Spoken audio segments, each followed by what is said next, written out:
do it. And the thing of it is, um, it's about faith. It's a matter of faith, believing that he will do it. He will come through for us. And a lot of times people have, a doubt, and they might not doubt his ability to do things, but they doubt if they'll do it for them. They see it happening for this person and that person and that person, and so they know that the Almighty is able. He is capable of doing anything, but will they do it for them? And so this is where we have to really focus in, zero in on walking by faith. This is how we live. We live by faith and not by sight. And so I'm going to start off, and I'm going to read in the book of Habakkuk, however you want to pronounce it. And chapter 2 is where I'm going to read from. And then I'll go into Romans from there. Chapter 2, starting at verse 1, and I'll read from verses 1 through 4. And it says, I will stand upon my watch, and set me upon the tower, and will watch to see what he will say to me, and what I shall answer when I am reproved. And Yahweh answered me and said, write the vision and make it plain upon the tablets, that he may run that readeth. For the vision is yet for an appointed time, but at the end it shall speak and not lie. Though it tarry, wait for it, because it will surely come. It will not tarry. Behold, his soul which is lifted up is not upright in him, but the just shall live by faith.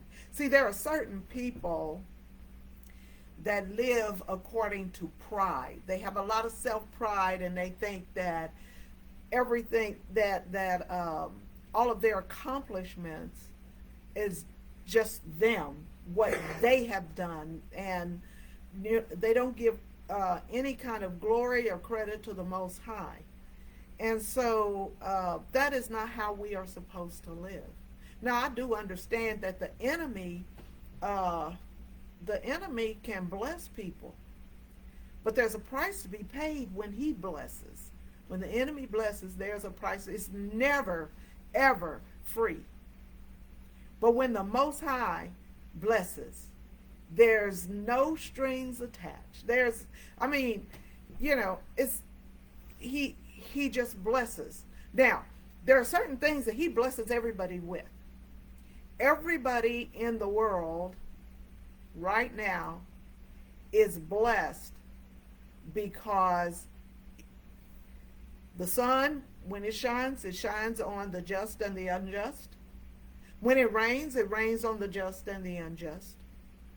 And so there are certain things. We all have air that we can breathe. Some might have to have assistance, but breathing is part of the life of living, and so he made it available. And so there are certain things that everybody is blessed with, but some people won't recognize that it is the Most High that's doing it. Every heart that's beating right now is because of the Most High. It doesn't have to continue beating. There's some people, and I heard Bishop Tyson talk about this one time, and he said, just because a person wakes up doesn't mean that they can get up. And so, if you're able to wake up and get up, that is a blessing. Okay? So anyway, people need to kind of count their blessings. I think that just writing a list, and it doesn't even have to be a long list. If you just write 5 things that you're blessed with, that you're thankful for, 5 things, and then just Put it in in your wallet, your billfold or something. And anytime the enemy starts to attack you and try to turn you away from the Most High, then you pull that thing out and you look at it and you say, you know what? The Most High blessed me with this and this and this and this. And it doesn't have to be material things. In fact, material things come and go.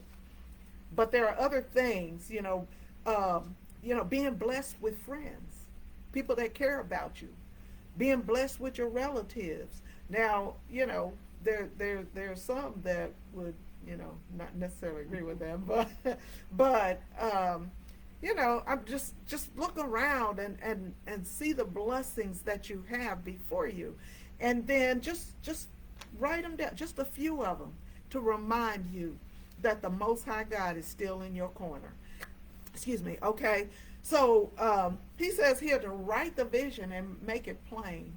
He has a purpose, and there's other meanings behind all of this, and I'm not going to go into that at this time because I want to focus on the faith part of it. But everybody has a purpose, and there are a lot of people that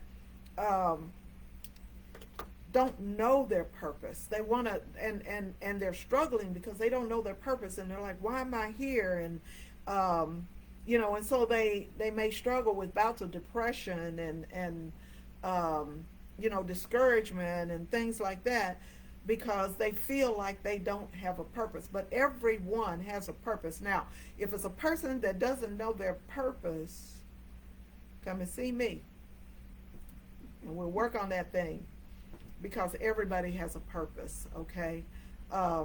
If those that are online, if you have a pastor or someone, because I know there are some people that go to other churches that also listen to the messages, go to that person or your trusted friend, and they'll tell you, because they'll see things in you that you may not see in yourself, and let you know what your purpose is. And so, and the first thing you should do, anybody, ask the Most High. Because he has a way of ordering your steps. If you allow him, he will order your steps right into your purpose. And so, write the vision. He put something inside of you. Write it down. And you might have to keep going back to it, but make it plain. Because, see, sometimes you might be the one to start something, but the Most High have somebody else in mind to pick up that torch and carry it even further, and then the next person and the next person and the next person. And so write it down and make it plain. All right. Let me move on with this. Verse 4 ends by saying, but the just shall live by his faith. Now, this is how we live. Now, it might seem haphazardly, it might seem disorderly, living by faith, because you don't always know what's ahead. You don't know, because you're trusting in the Spirit, the Holy Spirit, the Ruach HaKodesh, to lead you and guide you in the way that you should go. And so you might make plans over here in this way, and you say, this is what I want to do, da, da, da, da, da. All right? And the Most High, he knows what you have, he knows what you're written down, and he also knows what he has for you. But the interesting thing is, even though you might have this written down, he will order, and I'm going to tell you, I'm a witness, he will order your steps in such a way, and he gives you the desires of your heart. He puts the desires in your heart if you let him. And then, you'll start off following these plans that you have, and then something will come up, and the Spirit will say, go over here, go do that, go look at this. I'm telling you from experience, he will show you something where he wants you to be, what he wants you to do. He will open your eyes to see it, and all you got to do is follow. and he'll open that door. And it may be, as you're going this way on your list, on your things, he closes this door, and the person that's not walking by faith, well, I don't know what he's closing that door for. I'm going to push it open anyway. That's a person that's not walking by faith. A person that walks by faith, okay, so he's shown me this over here. This is what I need to do. And the other thing he'll do, he will send confirmations so that you can feel sure, you can rest assured that this is the direction that he's taking you in, because you're trusting in him, and he will not lead you astray. You walk by faith. This is how we live. I mean, even, and I'm talking about every aspect of our life. Everyone. Choosing a place to live. If you're looking for a house, if you're looking for an apartment, he will show it to you. He will show you where he wants you to be. If you're looking in regards to business, listen, talk to him and listen, because he answers those prayers. And then open your eyes to see what he's showing you. That's how we live. We live by faith, trusting him, letting him lead and guide us and order our steps. Okay, let's go to another scripture. Let's go to Romans chapter 1. Romans chapter 1. And this is not going to be a long message. Romans chapter 1, and then we're going to start at verse 6. And then we're going to read down, let me see, verse 6. All right. And we're going to read down to verse 17, starting at verse 6. Did I write the right one? Yeah, okay.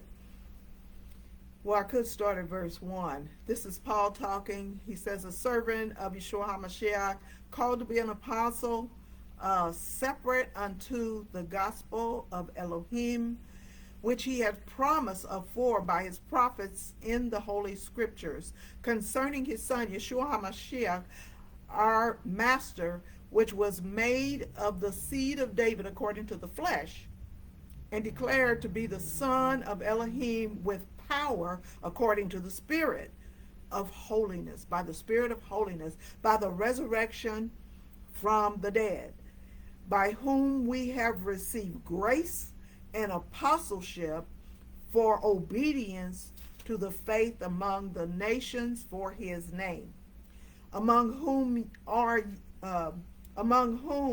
are ye also the called of Yahshua HaMashiach, to all that be in Rome, beloved of Elohim, called to be saints. Let me pause right there. Called to be saints. If you're a believer and a follower of Yahshua HaMashiach, Jesus Christ, known as Jesus Christ, if you are a leader and follower of him, then you are a saint. If you have accepted Yeshua as your personal Savior, and the Holy Spirit is in you, you are a saint. You cannot be a sinner and a saint at the same time. And I'm not saying that you are perfect, but what I'm saying is you've been washed by the blood of the Lamb. And so this makes you a saint. And so you can't be both. And there's people that walk around saying, I'm a sinner saved by grace. So if you're saved by grace, how can you still be a sinner? All right? So this is why he's calling a saint. That's my little 2 cents, okay? I wanted to add that in. But anyway, so he goes on, he said, grace to you and peace from Elohim, our Father, and the Master, Yahshua HaMashiach. First, he says, I thank my Elohim through Yahshua HaMashiach for you all, that your faith is spoken of throughout the whole world. Okay, he's talking to these people, and he's talking about the known world at that time. And so, the area that they know, and people have heard about them, what they're doing, and all of that. And he goes on and he says in verse 9, for Elohim is my witness, whom I serve with my spirit in the gospel of his Son, that without ceasing I make mention of you always in my prayers. And so, and let me pause here. We need to pray for one another. And it doesn't, somebody doesn't have to say, will you pray for me? You should be praying for people anyway.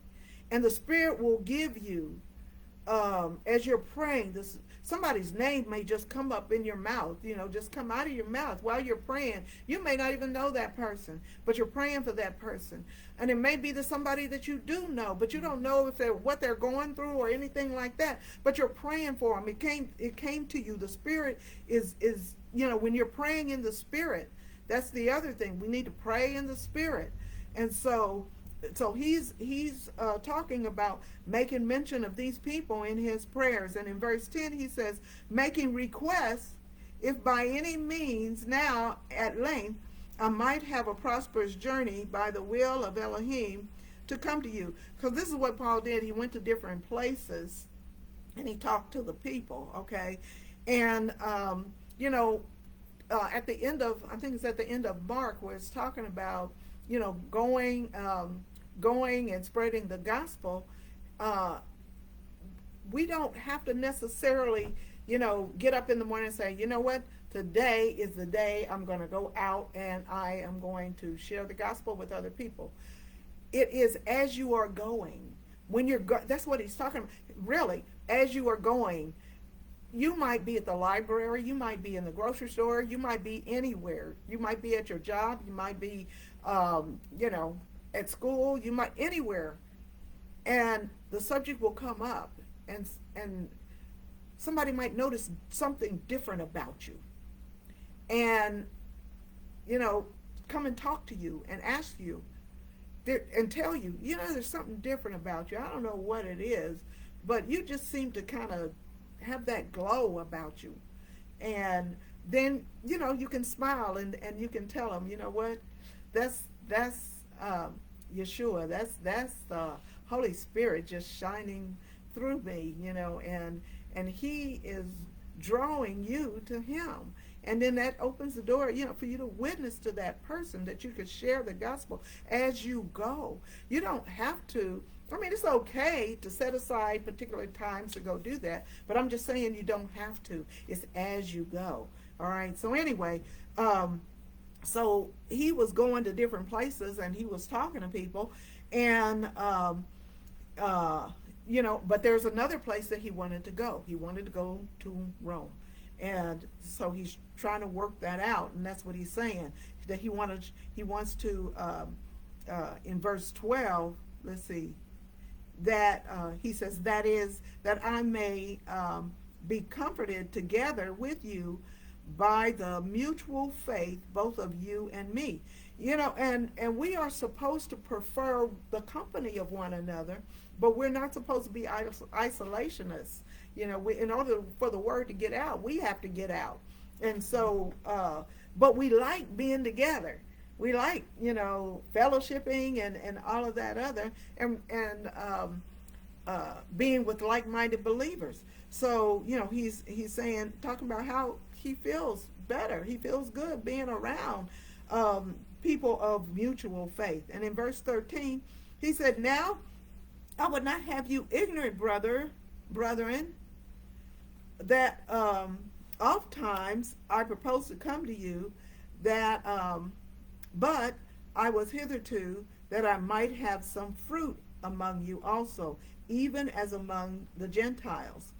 I am a debtor both to the Greeks and to the barbarians, both to the wise and to the unwise. And when he's talking about a debtor, he's not talking about he owes everybody money, but to share the gospel to all people, the barbarians, the Greeks, the Hebrew people, also known at that time as the Jews. And in verse 15, so as much as it is in me, I am ready to preach the gospel to you that are at Rome also. In verse 16, and this should be us, 16 and 17 should be us. For I am not ashamed of the gospel of Messiah. For it is the power of Elohim unto salvation to everyone that believe, to the Jew first and also to the Greek. Okay? we should not be ashamed of the gospel. And so many times things will come up and we want to just stay quiet. We don't want to rock the boat. We don't want people looking at us funny. Well, rock that boat and let them look at you any kind of way they want to look at you, but you need to represent him well. That's what we need to do. They need to see him in us, and then we need to not just talk the talk, but walk the walk and be willing to stand for him. Not be ashamed, but to stand for him. Verse 17, for therein is the righteousness of Elohim revealed from faith to faith, as it is written, the just shall live by faith. This is how we live. This is how we live. We don't walk in confusion. We know that confusion is not from the Most High. And so we walk by faith. And it's a smooth walk. I'm saying it's a smooth walk. And the reason I'm saying that is because it relieves stress. We don't have to worry about anything. We just let the Most High lead us and guide us and be in charge of us. And so any cares that come along, not my problem. Cast our cares over on him because he cares for us. And he can handle it better than I can or any one of us. And so when those cares come about, not my problem. I pray, let him have it, let him deal with it. However it works out, that's how it works out. Because he will always have our best, his children, he will always have our best interests at heart. He will always do what is best for us. We might not like it sometimes. It's like when, years ago, I don't know if parents do that these days, but a long time ago, cod liver oil, castor oil, that was some nasty stuff. And my kids, they're all grown and got kids of their own now, but it's they called it Papa John's. I used to give it to them. So it was nasty, but it worked. It did good, So sometimes we got to take some nasty medicine in order for things to work out for our good. But at any rate, this is how we roll, as they say. We walk by faith, all right? The just shall live by faith. Let's go to Hebrews chapter 11. Most people are familiar with this. Hebrews chapter 11 is known as, commonly known as the faith chapter. And the first verse in this, we see the definition of faith. It says, now faith is the substance of things hoped for and the evidence of things not seen.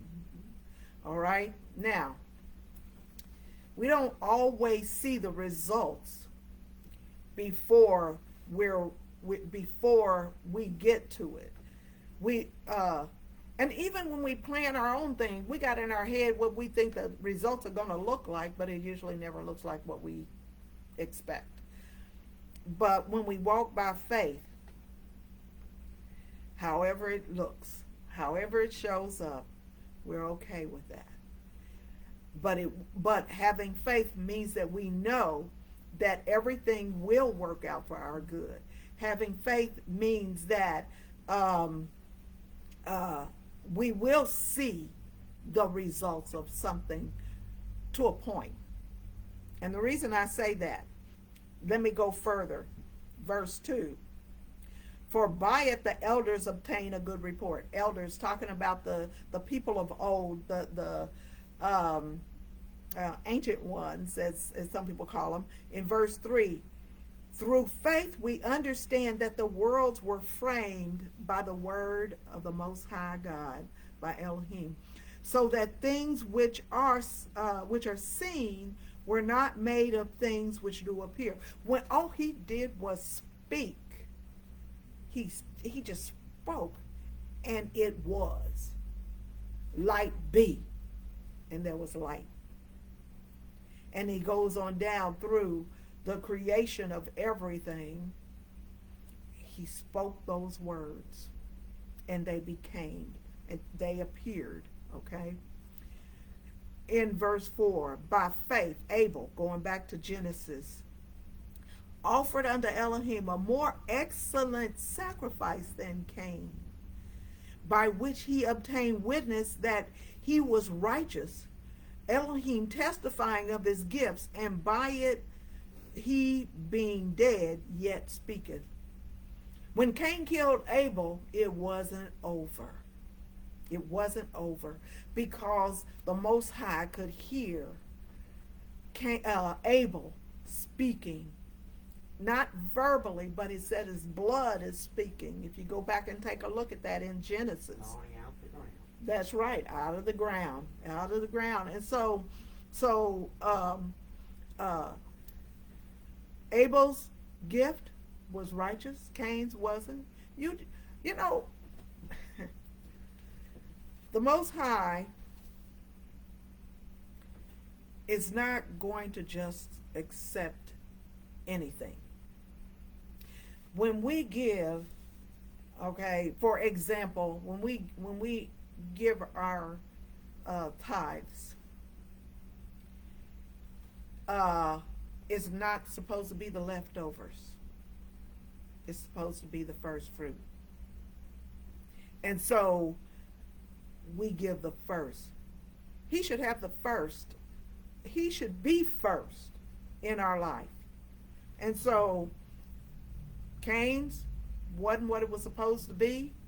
And so he got jealous, he got angry, and he allowed, in fact, it says in Genesis, sin crouches, told Cain, sin crouches at your door.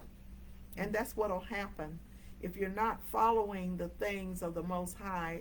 He's orderly, and he wants things in order. He said to have to do everything decently and in order. That's what we're supposed to do. Cain didn't do that. He didn't follow the way it was supposed to be.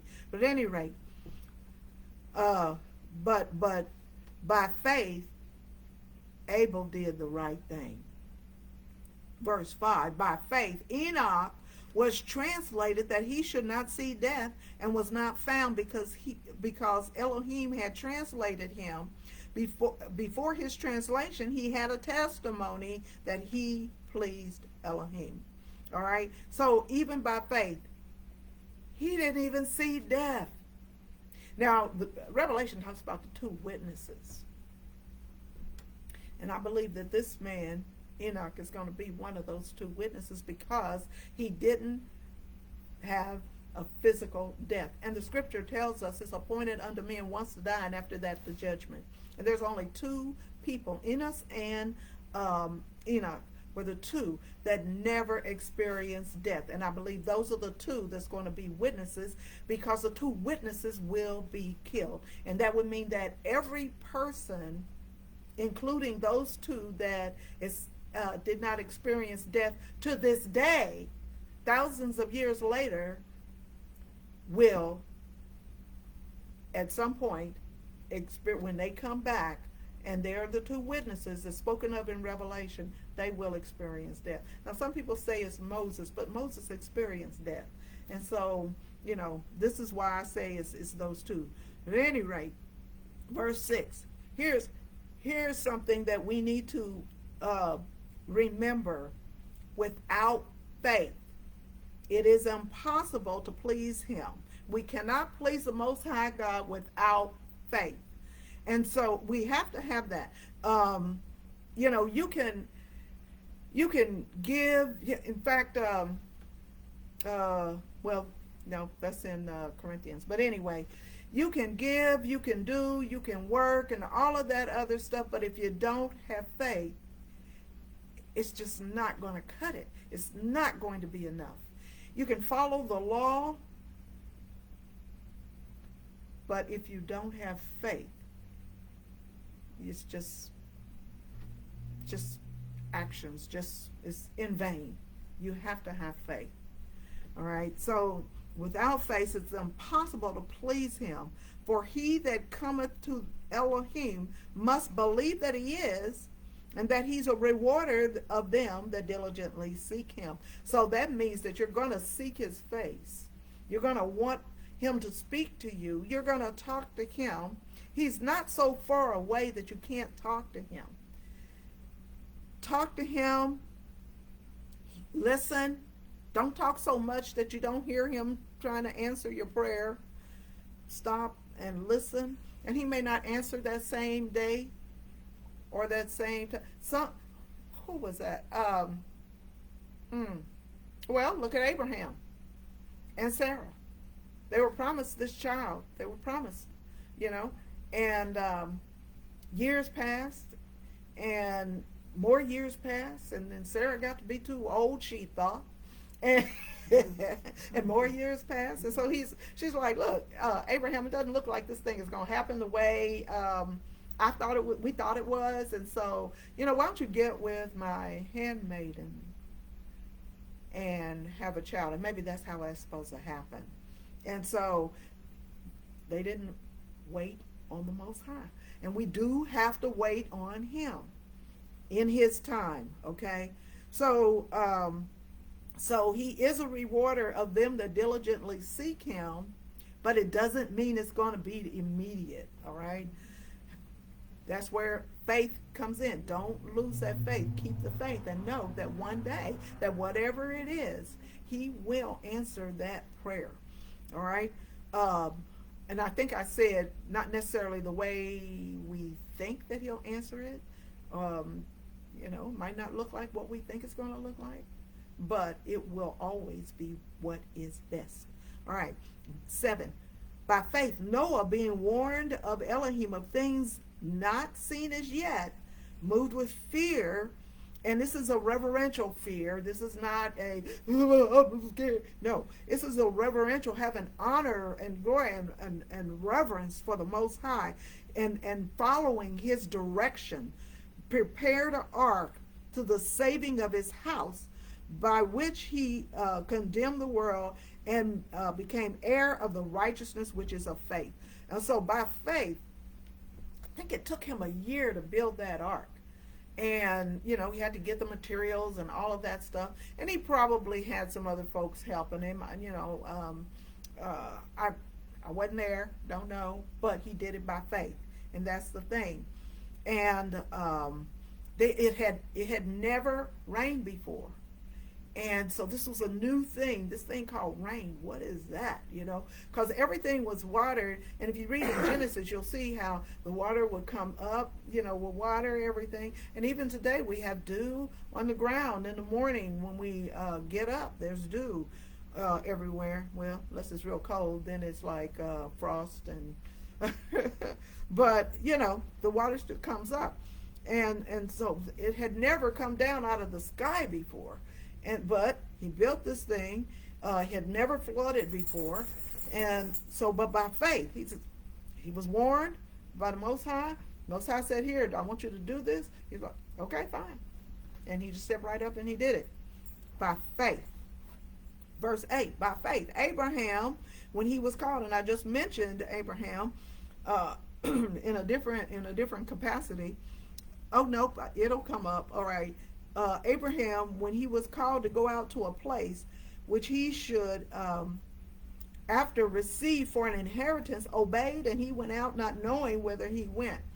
All right, so, let me read the next one. And by faith he sojourned in the land of promise, as in a strange country, dwelling in tabernacles with Isaac and Jacob, the heirs with him of the same promise. All right, now,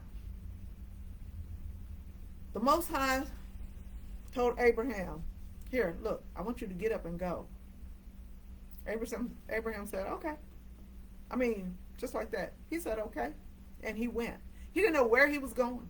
He was just going, all right? Abraham impressed me so much. I read in Romans, I think it's Romans 4:20. Let me go there. Romans 4:20, because it just impressed me so much.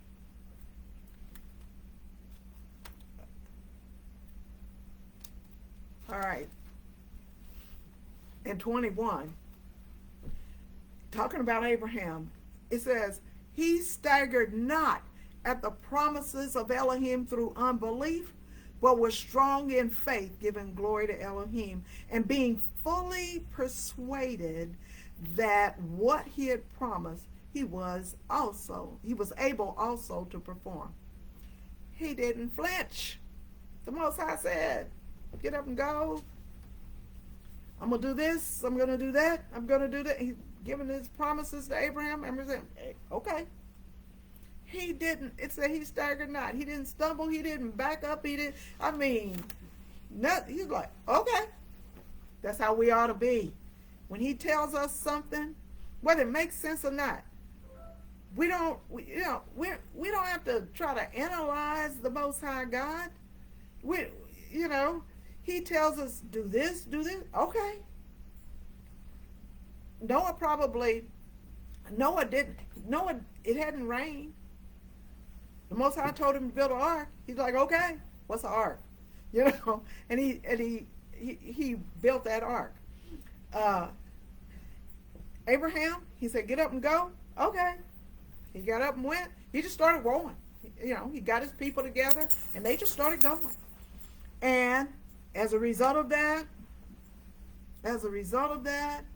even though right away he didn't see the results, and in fact he never saw all of the results. Sometimes we won't. And I mentioned earlier how it gets to a certain point, and it's time to pass the baton. It's time to let somebody else move forward. And so this is what Abraham did. Verse 11, through faith also Sarah herself received strength to conceive seed and was delivered of a child when she was past age, because she judged him faithful who had promised. Now, yeah, she kind of laughed a little bit. The scriptures will tell you that back in Genesis. But she knew it was going to be a child. It was going to be a male child that was going to be born. And she did have faith in that. And so eventually that did happen. Okay. Therefore, sprang there even of one, and him as good as dead, so as many stars of the sky, the multitude, and as the sand by which the seashore innumerable. So here he had told, the Most High told Abraham he was going to have like so many descendants. It would be like the sand, by the sea or in the sea. It was going to be all this sand. I mean, we can't even count a bucket full of sand, let alone all the other sand, And I think at some point it was like at the stars in the sky, we can't count all of that. Now scientists think they can, but I'm not going to go there. But anyway, he is not physically alive to see all the people, all of his descendants that are living right today, descendants of Abraham today, the millions and millions and maybe even trillions of people today. Verse 13 said, all these died in faith, but having received the promises, but having seen them afar off, and were persuaded of them, and embraced them, and confessed that they were strangers and pilgrims on the earth. For they that say such things declare plainly that they seek a country. And let me see if how far I'm going to go here. Let me go to the next page on in my. I hope folks can hear me because I don't have the microphone, so I'm hoping that they could hear. I'm gonna go down a little bit to verse 17. By faith, Abraham, when he was tried. See, it was one thing after the other with Abraham, but he stood strong in faith. He stood strong in faith. And then even when his nephew Lot got captured by these people, he's like, I got to go get this boy. So he got his people together. Come on, let's go get this boy. They got him. We got him. That's my nephew. I'm gonna go get him.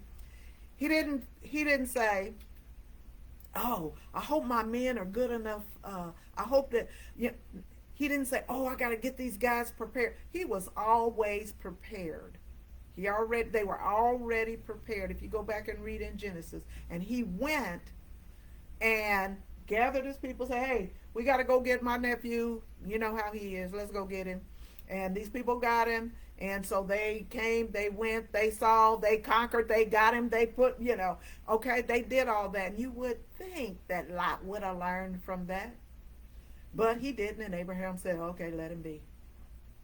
Let him be. Sometimes you got to let people be and go on and walk by faith. You just keep on walking by faith. Sometimes you'll be your best friend. And you got to say, you know what? I'm sorry, but I can't do that with you. I can't get involved in that. I'm going to keep on walking by faith. I'm going to stay with the Most High God. Sometimes you got to cut those strings. Just pray for them. Sometimes it'll be a relative. Sometimes you got to cut those strings. Just pray for them. And it's a hard thing, but that's what you got to do sometimes. Abraham had to cut that string with Lot. All right. So anyway, verse 17. Here's Abraham again. By faith, Abraham, when he was tried, offered up Isaac. And he that had received the promises offered up his only begotten son. This is the son of the promise. Yes, he had Ishmael, who was older. He had sent Ishmael and Hagar off, and he had Isaac. This is the son of the promise. And yet he was in a position where he was going to offer up Isaac, and he got there, and there was a ram in the bush. We gotta pay attention now, because the Most High will have a ram in the bush for us, and if we're not paying attention, we'll miss that. We got to keep our eyes open. We got to keep our ears open. We got to pay attention and listen to him. What if Abraham had ignored that ram? Something over there making a bunch of noise. I'm trying to do this, and this animal is making all this noise over here. But he didn't. He paid attention. All right? We got to pay attention to the Most High. He will provide a ram in the bush when we get caught up. All right? And we're doing something.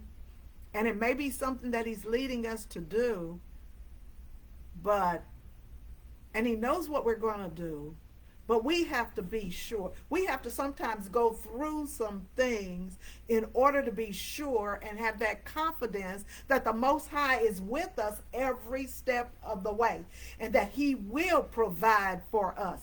If we don't ever get in that position, we will never know that he will provide for us. And so Abraham was in that position. And it didn't stop there. I think he ended up saying, calling him Yahweh DC. Yahweh. No. Jireh, my provider. Yeah. And so he called that. I have to go back to make sure. I think it was either Nisi or it was some people say Jireh. It's really a Y and not a J. But anyway, so he had that ram, but he's a provider. We got to trust him. We got to walk by faith. We got to live by faith. He will provide for every need. That's why I said earlier, when things come up, not my problem. Cast that over. And however he works it out, it's all good. Okay? All right. So here he is doing that. And in verse 18, of whom it is said that Isaac shall thy seed be called, accounting that Elohim was able to and that's the other thing. He said, okay, well, if we go through with this thing and it happens, I know that the Most High can raise him back up. He had that confidence. He'll raise him back up. So he's willing to do that. All right. And so in verse 20, we're talking about Isaac now, the one that we just finished talking about. He's grown and he has children. He has two sons, Jacob and Esau. By faith, verse 20, Isaac blessed Jacob and Esau concerning things to come. By faith, Jacob, when he was dying, blessed both sons of Joseph and worshiped, leaning upon the top of his staff. So Jacob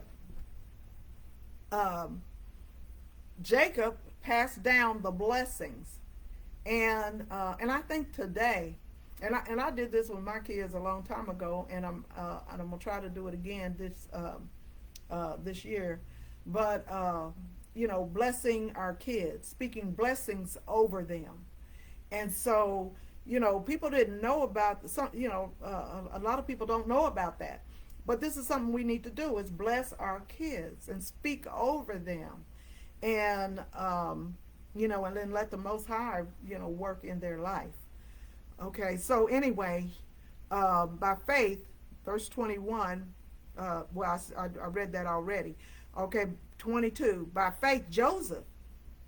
Now Joseph, well, all right, let me just read it, because I was going to be getting ready to go on in there, and I'm running out of time here. By faith Joseph, when he died, made mention of the departing of the children of Israel, and gave commandments concerning his bones. So Joseph even prophesied to them about what's going to happen, that they will be taken and they will be slaves for 400 years. Joseph prophesied that, and he said, when you leave here, talking about leaving Egypt, take my bones with you. Take them. Don't leave my bones here. And they did. All right. By faith, Moses, and I'm not going to get through all this, but finish reading all this. If you ever are lacking faith and feeling, that, this may happen, that may happen, and you're stressing it out, read this chapter.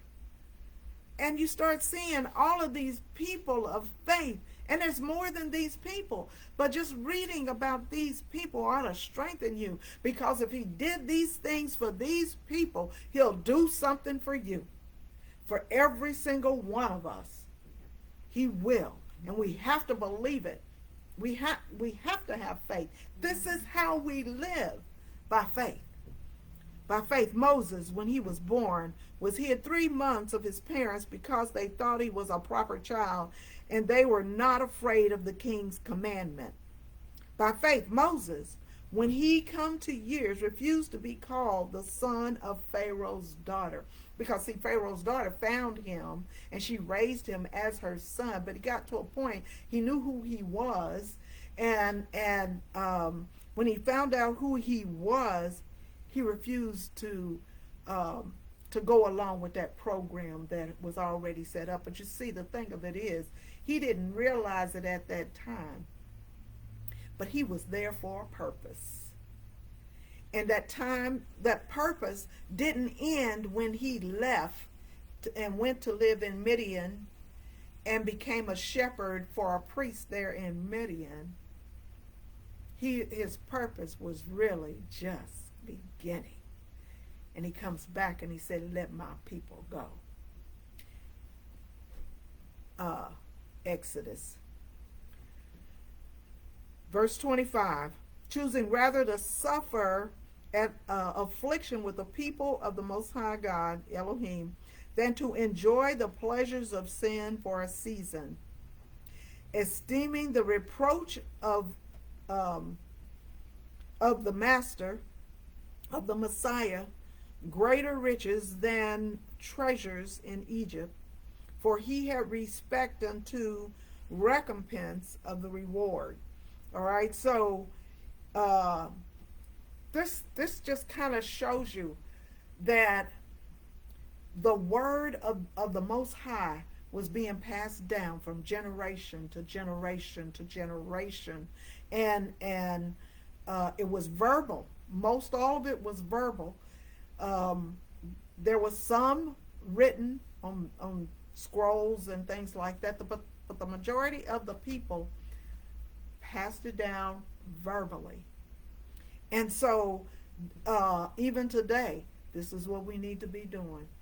Just from generation to generation to generation, and letting them see, let them hear the word of the Most High. Verse 27, by faith he forsook Egypt, not fearing the wrath of the king, for he endured as seeing him who is invisible. This right here, this should be underlined, okay? He did not fear the wrath of the king. Why? Because he saw the Most High. Not in person like he sees us, but it says seeing him who is invisible. He saw the Most High in all of these things. Now later, after this, when he was on the mountain, he saw a manifestation of the Most High. All right, but anyway, verse 28, through faith he kept the Passover, the sprinkling of blood, lest he that destroyed the firstborn should touch them. So he and all the people that followed the directions that were given in regards to Passover, all of those people that did that, they were set free. They were set free. Their firstborn continued to live. Those that didn't follow the direction throughout all of Egypt, if they didn't have the blood of the lamb on the doorpost, the firstborn died at the hand of the death angel. I'm gonna kind of stop there, but read all of the rest of this. I'm going to go down to verse 39. And all these, having obtained a good rapport through faith, received not the promise. They didn't see everything that was promised to them. The baton was passed to the next generation and the next generation. They didn't see everything, but they continued in faith. We don't have to see it to believe it. We have that saying, seeing is believing. No, because what you see might be a deception. The eyes can deceive, the ears, we got these gates in our head right here, and if we're not careful, they will deceive us. So we have to stay focused on the Most High. He goes on in verse 40, he said, Elohim having provided some better thing for us, that they without us should not be made perfect. Let's go down to, because I'm coming to the end right here, Hebrews 12:12. Hebrews 12:12. It says, wherefore, lift up the hands which hang down. Wait a minute. Do I have the right one? Let me see. I think I got the wrong. No. 1 through 2. 12 verses 1 through 2. I saw that 1 and 2. I thought that was 12. All right, 12 verses 1 through 2. Wherefore, seeing we also are compassed about with so great a cloud of witnesses, let us lay aside every weight and the sin which so easily beset us, and let us run with patience the race that is set before us. That word patience is endurance. Don't give up. It's endurance. Run the race with endurance that is set before us. Look unto Yahshua, the author and finisher of our faith, who for the joy that was set before him, he endured. This says the cross, but when you look it up, it's actually the stake, who endured the stake, despising the shame, and is set down on the right hand of the throne of Elohim, the Most High God. We have to live by faith. We can't let our eye gates mess us up. We walk by faith. We live by faith.